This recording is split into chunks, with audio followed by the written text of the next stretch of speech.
Someone is driving with you. A car passes in the opposite direction. It's gone in less than a second. And before the sound has even faded, the person next to you says, without looking up, without any hesitation, 1987 Buick Riviera. Third generation. That one still has the original wire wheels. You didn't even see the color. And the strange part isn't that they knew.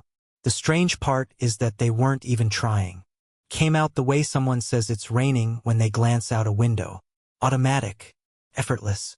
Like the information was already sitting there, waiting to be confirmed rather than discovered. That moment is worth slowing down for. Because what just happened is not a party trick.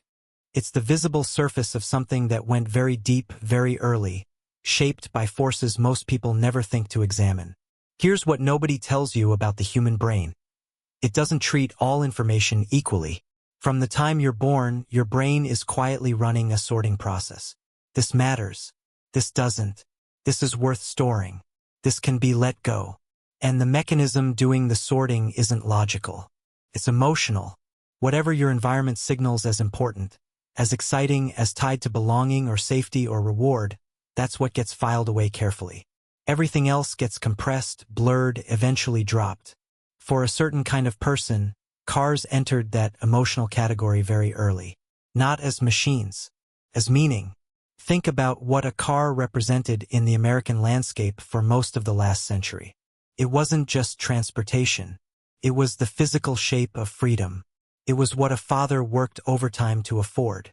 It was parked in the driveway on a Saturday morning while someone knelt beside it with a chamois cloth, treating it with the kind of focused attention usually reserved for something sacred. A child watching that scene wasn't learning about cars. They were learning about value, about what earned care, about what mattered, and the brain filed every bit of it away. Children absorb the emotional temperature of their environment before they understand its content. A father who talked about cars the way other people talk about things they love, with reverence, with specific detail, with unmistakable pride, was transmitting something that had nothing to do with horsepower. He was transmitting a framework. Here is what mastery sounds like. Here is a domain where knowing things means something. That transmission is invisible. The child doesn't feel it happening. They just notice one day that they care deeply, without knowing exactly why. And caring in the human brain is what makes memory permanent. Neuroscience has a name for this: emotional tagging. When an experience carries emotional weight, the brain releases chemicals that essentially tell the hippocampus, keep this one. Store it fully. Don't compress it. That's why people can remember exactly where they were the moment something significant happened, but can't recall what they ate for lunch 3 days ago. Emotion is the filing system. And for someone who grew up with cars as an emotionally charged object, the names, the years, the body lines, the badges, all of it got tagged. Decades later, a car appears at the edge of vision. The brain doesn't search.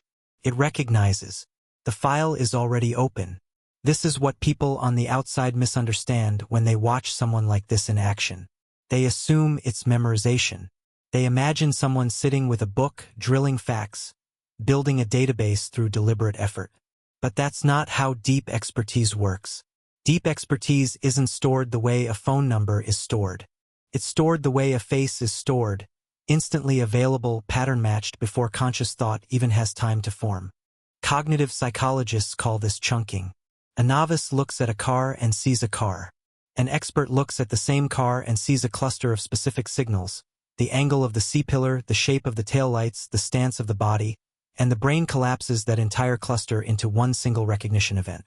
One chunk, processed in milliseconds. It's the same mechanism that lets a chess grandmaster look at a board and immediately know it. The same process that lets a radiologist identify something on a scan before they've consciously begun analyzing it. The car person isn't smarter. They just have more chunks. And they built those chunks not by studying, but by paying attention for years because it felt good to pay attention. Because it felt like something. That feeling matters more than most people realize. Dopamine, the brain's signal for anticipation and reward, gets released not just when something good happens, but when a pattern is correctly predicted. When the brain quietly says 1973 Datsun 240Z and it turns out to be exactly that, a small reward fires. It's not dramatic. It's not a flood. It's quiet, but it's consistent. And consistency is exactly how habits form. The brain learns that this specific activity, noticing, identifying, confirming, produces a reliable low-grade pleasure. So it starts to prioritize it. It sharpens attention in that direction. It begins doing it automatically, the way a tongue finds a loose tooth without being told to. Over years, this creates a person who processes the visual world differently from the people around them. They're not consciously scanning for cars. Their perceptual system has simply been tuned, through repetition and reward, to extract that information first. It surfaces before they decide to look for it. If you've ever wondered why you notice cars when everyone else is just watching the road, that's why. Your brain got shaped into a different instrument. Think about the people in your life who have this quality in any form. The person who can hear a song for 2 seconds and name it. The one who can read a room before anyone said anything. The one who knows every car on the road. These people didn't set out to build a superpower. They just found something early that made them feel alive, and then they paid attention to it quietly and consistently for years without needing anyone else to understand why. That's actually what most people are looking for. Not the expertise itself. The feeling that came before the expertise.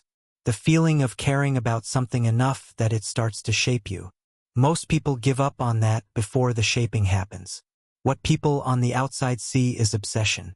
What they're actually watching is someone who found an early emotional anchor, let their brain organize itself around it across decades of repetition and reward, and built a form of perception that most people will never develop, because most people never stayed interested in anything long enough for it to become part of how they see.